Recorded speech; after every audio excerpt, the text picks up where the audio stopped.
wisest family, I need to speak to you about the April 8th eclipse.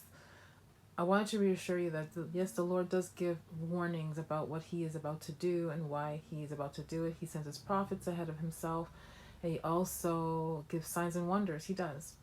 But we're not to be looking for signs and wonders. We are to be living a repentant life. We are to also live a prepared life. And what I'm coming to understand is that there's been a lot of messages from the media, and also local media for me, like people who are in apartments and such. Management have been giving them notices about what to do or not do for the 3 days of the April 8th eclipse.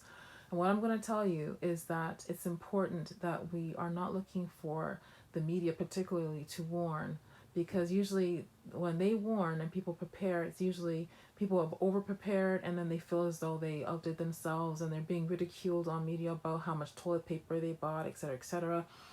We should be living a prepared life, because when something has gone down in the past, a lot of people have been caught off guard with not enough water, not enough shelter, not enough anything. We should be staying on top of our laundry. We should be living out of a pantry. We should make sure to have money on hand. We should make sure we have alternative places to be. So staying connected with people you're close to.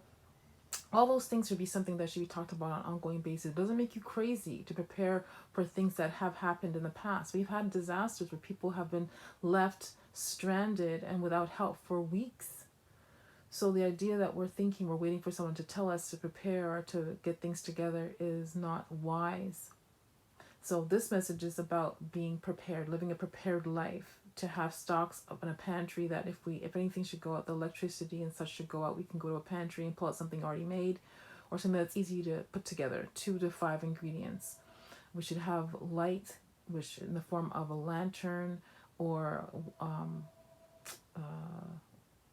white candles or beeswax candles, but for the idea that it won't promote pollutants in the air in your home because it's pure. Beeswax candle is the best. And what else?